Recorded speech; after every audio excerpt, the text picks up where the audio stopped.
Alright guys, it's Friday, so happy Friday to you. And we're doing a quick wet sand on these front fenders of the Duramax. What I want to show you is, this was just taking some 2000 grit wet, real light over it, so I could find my trash. Like those spots right there, you can see a little shiny spot and then a flat spot.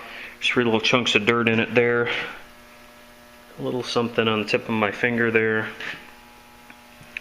I knew I had a hair in it right there. A little something there and there. And there and there. And a couple more over here. But nothing bad. And you can see that there's a difference between shiny and dull. And that's how minimal the orange peel is in this. And I'm going to let you sit here and watch how many sanding passes it takes to actually take this out. This would fly for factory peel for sure. But since I've got quite a bit of trash in it, I would have a lot of flat spots that didn't have any peel in it. So I'm going to cut it all off, just because I like that kind. And the bed is slick as can be, and so is everything else that I've done, because I've had to sand the trash out of it. So, trying to match factory peel in a dirty shop, when you're getting trash in it, doesn't always work for me. So we're using 2000 grit wet, and I've had this paper in the bucket. I already did the other fender, and I sanded off those little spots on the hood that I touched up, where I dripped the water in it out of the airline. I'm going to go for this area right here that had the 3 spots of trash in it.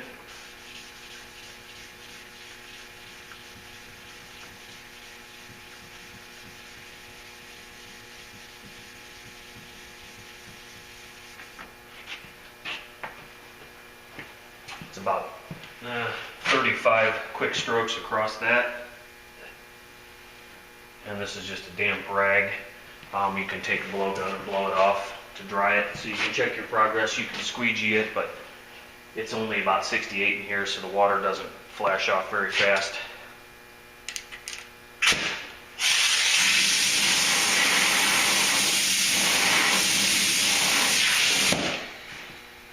Okay, so I want you guys to see that. There were 2 trash nibs there and there, and then the third one was up here, which I didn't get yet. But it doesn't take much, and that's completely dull, and the stuff underneath it is shiny. So we're just going to keep doing that. I'll let you guys hang out for about 10 minutes here, and let you kind of see the progress. I've been trying to upload videos in HD so you can see better, because the camera can do a 720 HD video. It just takes so frickin' long to upload them though. I mean, it's ridiculous.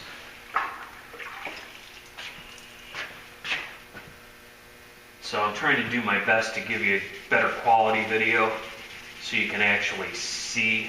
Because when I upload them in low quality, like 240, compress them down, they end up looking like garbage and you can't really see what's going on.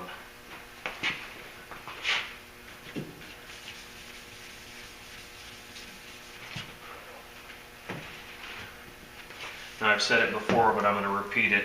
If you hear any squeaking or scratching underneath that sandpaper, stop. Because chances are the piece of trash that you sanded out that got stuck in your paper is going to leave a deeper scratch than the 2000 grit paper is.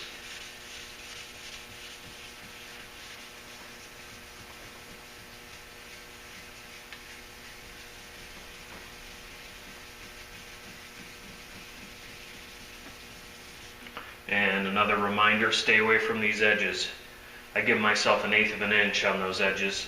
Keep your thumb out to the side when you're doing it, like this, so you have a little guide not to hit that edge.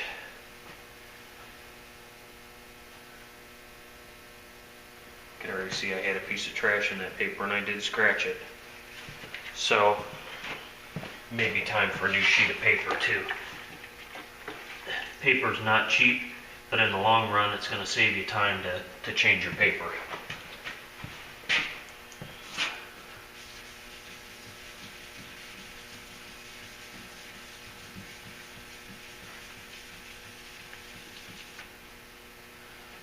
I want to dry this off and kind of show you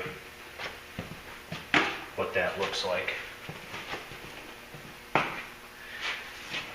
Because this being finished in 2000, you can go up to 3,000 or 4,000 to minimize your polishing time, but I find it with the 2000, unless it's black or dark green or dark blue, you don't need to go that far.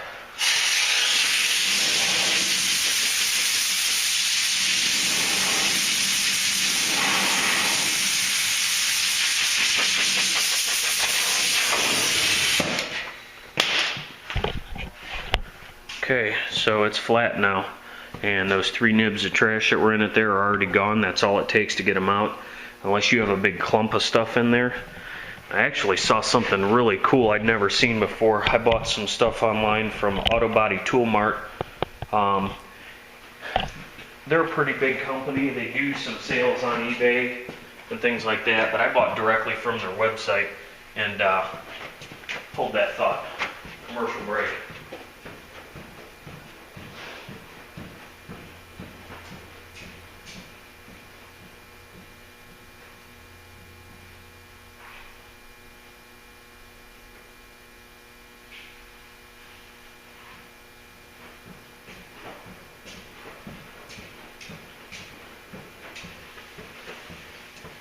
Had to go get a new sheet of paper to start soaking it in the bucket while I'm working on this.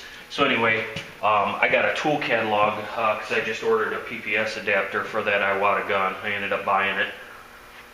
So I was looking in their catalog, and with some of their little gadgets and widgets, they have this thing that's like a vacuum, and I don't know if it hooks up to an airline or what it is, but it's basically got a little tube with a little syringe on the end of it. And if you get a piece of trash in it, you can go around, especially something big like a bug, and you hold it up there and it'll suck it off. Now, of course, that means you're going to have to put more clear on depending on how big it is. One thing it'll allow you to do, you just put another coat on and hope you don't get that bug that lands in it again. But it was very inexpensive. I think it was less than $100, made by Sada. So I thought that was pretty sweet. Thought about having one of those. I like gadgets like that. Tweezers are a nice thing to have, a little plastic set of tweezers. Keep those handy in your paint suit or in your pocket. I'll use a corner of a razor blade sometimes, which really isn't recommended, but if you're careful, that'll work. I had to use it on the other front fender when I got some trash in it because I don't have any tweezers. I lost my set of tweezers somehow. I don't think I own a first aid kit that even has a set of tweezers in it anymore because I've lost them all from keeping them in the shop.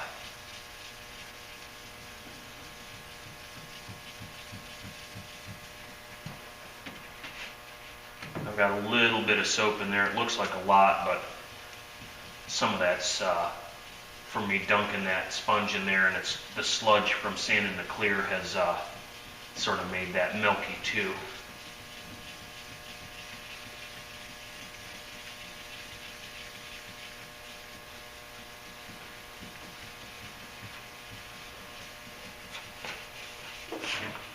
I'm going to be very careful on this top edge here because a lot of times the clear will flow down over this edge and it'll get thin, but I was working on the hood on the other side, and I was sanding those clear touch-up spots that I had, and I saw red, and I thought, oh my god, I hit the base coat. Well, I figured out what happened. I got some base coat overspray up underneath my tape. I had a piece of tape pickup on this side, and I had a little ridge of it that I had to sand off. And on the other side, you couldn't see it, but it was just light enough that it was making the paper turn red. And I thought I was pretty screwed, but we lucked out and dodged a bullet on that one. So I'm going to sand all this stuff today. Everything's done except for this fender. And then tomorrow, depending on what I feel like doing, I will probably come in here and go ahead and buff the hood and buff the fenders and see if the fenders will take a buff. I may let them set a little longer. We'll see what they do. I don't want to put the flares back on it until I'm done buffing, because then it's almost nearly impossible to get up next to those flares. And I really don't need to be sanding down here, but I'm just going to cut the whole thing flat anyway. The flare would cover that up.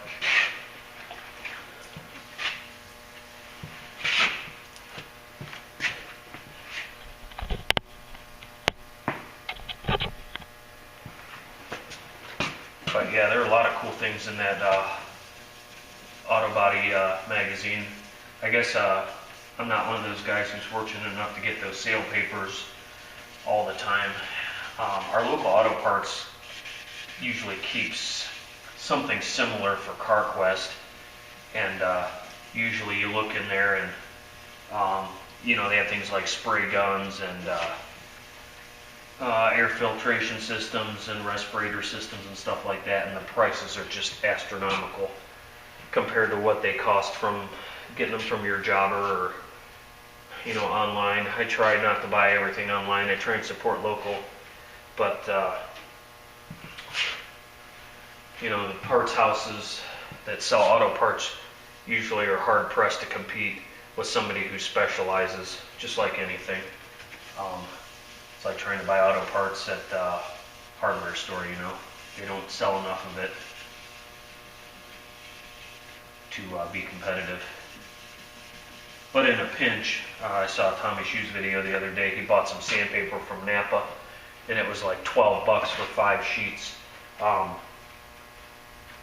I think from my jobber, you can get a whole, there's either 50 or 100 sheets in a pack.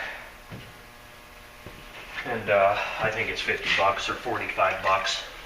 And that lasts me a long time. I bought single sheets last time. I think I bought a dozen or 15 each.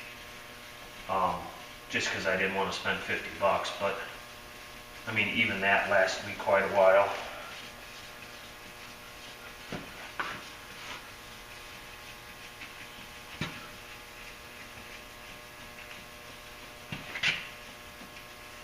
I'm using my Motor Guard soft block, the hard rubber on one side and the gray softer rubber on the other side. I'm actually using the harder rubber on this because it's pretty flat. Got my little stool here with no back on it, courtesy of one of my buddies. He knows I like that kind. And it sure makes it easier when you have one of these where the wheels actually roll on it.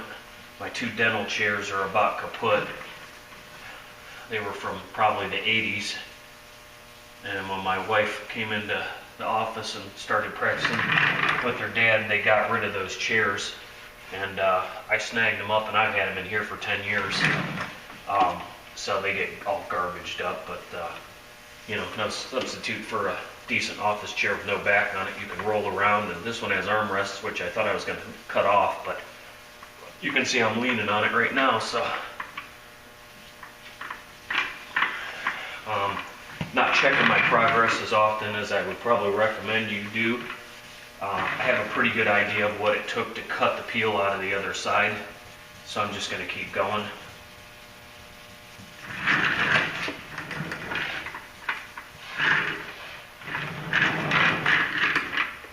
You can also use your block as a squeegee, as long as it doesn't have any trash on it.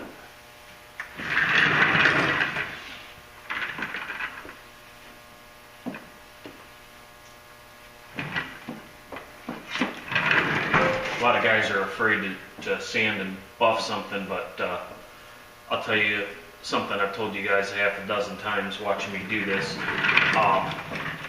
It's hard for me to get away from it, and I had to learn how to do it pretty much baptism by fire. I didn't have a choice. I always get a little bit of trash, so I had to learn how to cut and buff.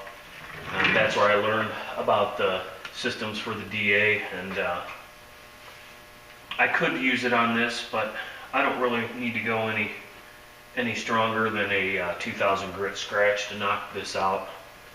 1500 usually cuts a little flatter, but for me and what I'm doing right here, this is working just fine. So we're just going to keep doing it that way.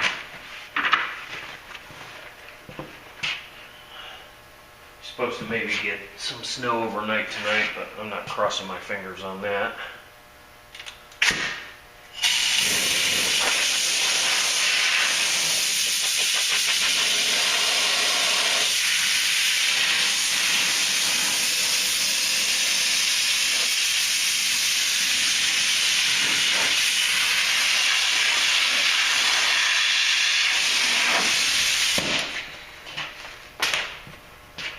Alright, you see how dull and uniformly flat this is, this whole area along here.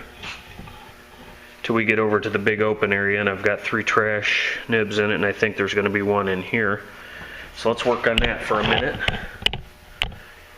See if the camera will focus for us. I don't even know if you're going to be able to see what I'm doing, but we'll prop it up like that.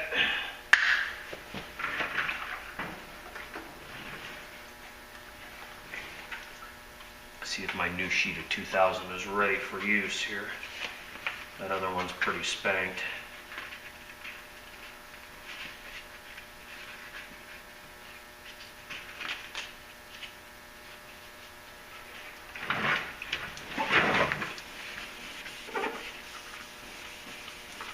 One thing you'll definitely notice when you're trying to sand fresh clear,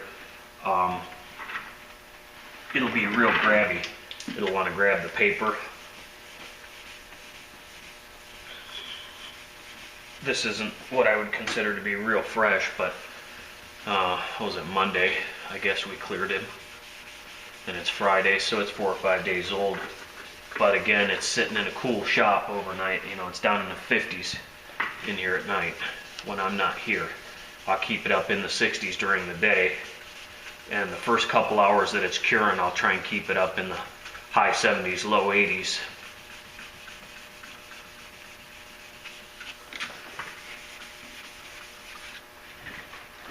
The fresher your sandpaper is, the more it's actually going to grab too, until you get that surface knocked down. Let's take a look at that and see what that looks like.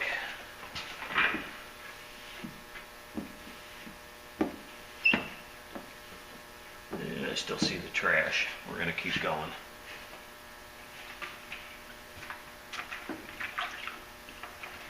But with the 2000 grit and having 3 coats of clear on this, even though it's a medium solids and not a high solids, I'm not scared of cutting it too thin. I know some people put 4 or 5 coats on at one time, and I just don't do that. I've had great results doing it this way, and I guess there's a lot to be said for, you know, everybody's got their own method and how they do things. And if it's working for you,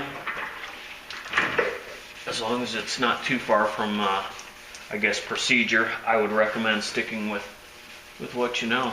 You know, you get faster at it, and maybe you'll change the way you do things a little bit. But I know I've changed my method quite a bit since I first started.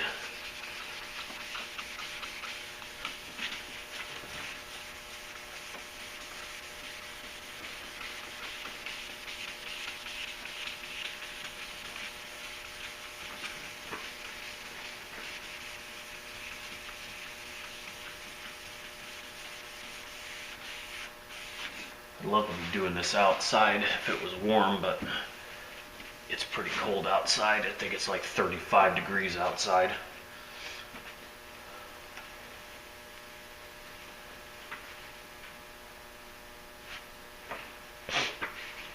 I think I'm going to wait till after I get all my buffing done to put my inner fender tubs back in this thing too. We'll let it sit a little while. Make sure that bed liner's good and cured up. That's another one with as long as the flash times are on it. And the hardener that was used in it is kind of a universal hardener that U-Pole makes. Somebody left me a comment on that video about where do you get it. Well, I think you can probably get it just about at any body shop supply place. They can order it at least.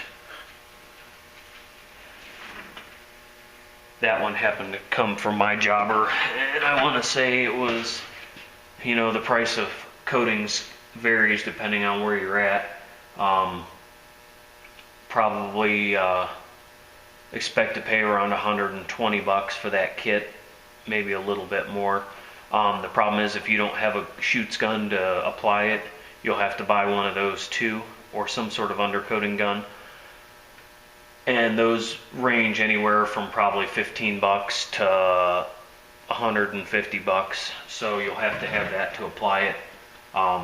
That was applied out of a shoots gun that came with a kit that I had gotten a long time ago.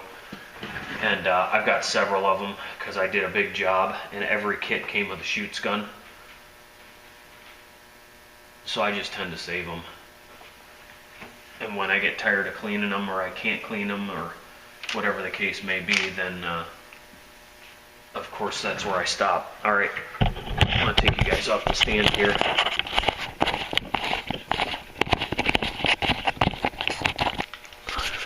Basically we're at 21 minutes of me blabbing here. I'm going to go ahead and finish this up, but I'll bring you back. I'm going to take the DA with 2000 over this when I'm done.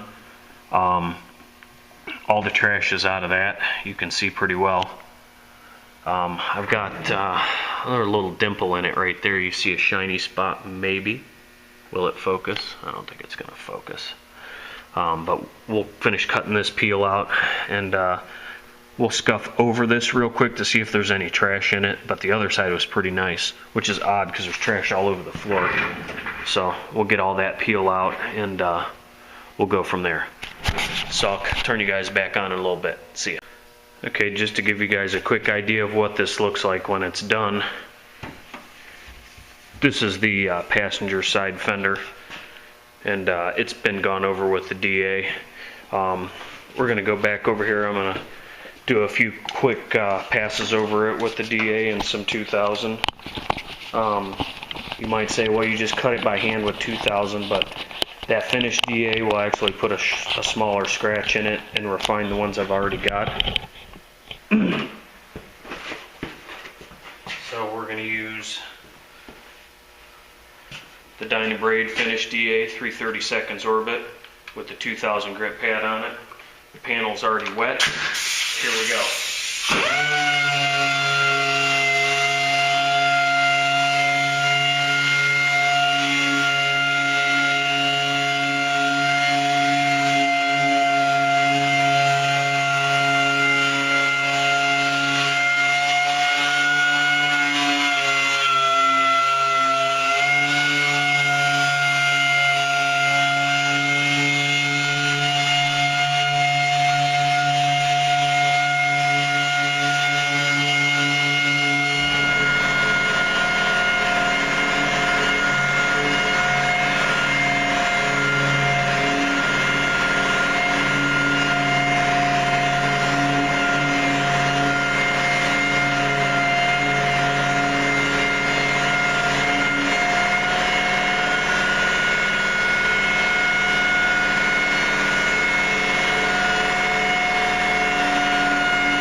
Alright guys, that's it for the wet sanding on that.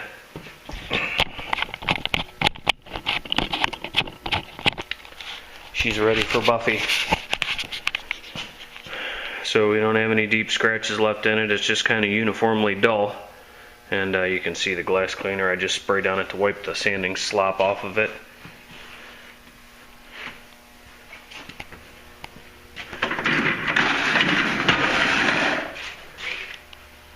There you go. You still got shiny spots down there. I'm not sanding up into there. There's no garbage in there, so we're going to let it fly. Alright, so I may let this set and we'll put a Buffy on it. Maybe I'll put a Buffy on the hood here in a little bit. So that's it for this video. Hope you picked up a few things or reinforced what you already know, or tell me I'm doing it wrong, whichever. So have a good day, guys. We'll catch you on the next one. Alright guys, one last thing I suppose here. I couldn't help myself, as usual. I buffed it up just two-step.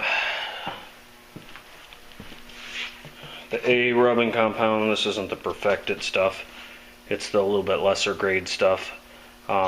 Allegedly removes 1200 and finer sand scratches. Probably with a wool pad. I use the foam. And then I use this polish right here.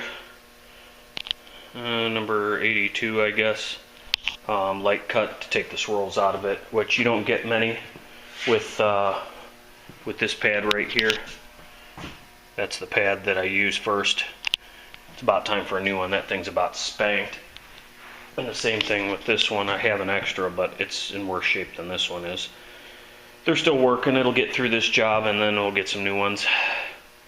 And I actually I cleaned that white wool pad over there when I was doing the other side, and usually use that brush right there to get the crap out of it, but it had compound in it when I started, so I used that a little bit on it, and there must have been a piece of trash in it. I put 2 long scratches in this side on the other fender, and ended up having to wet sand them back out real quick, and I went in and washed the pad and then took the blowgun to it. I mean, it's dark over here, but you can see a reflection. I mean, you can see the light, and there's a little shimmer to it. We didn't take the peel down completely flat. That's just enough. That is just enough. I'm happy with that. It's almost 4 o'clock, so I don't know. Maybe we'll try and hit this hood while I still got the paper up there to keep the trash off the cowl. And you can see I've got that back masked. I'll have to mask it the other direction to buff the hood, and I'll leave the hood unlatched when I go to buff the edges. I'll buff all the middle and everything until I get to this very edge right here, and then I'll probably unlatch it. I've got dried compound garbage all over it, and we even covered up the corners down there to try not to eliminate slinging garbage all over it. You can see I dripped some compound. So I think those will fly. Good enough in my book. All the trash is out of them, and so that's where we're at. So alright guys, that's probably it, unless I get the mojo to start on this hood. We'll see ya.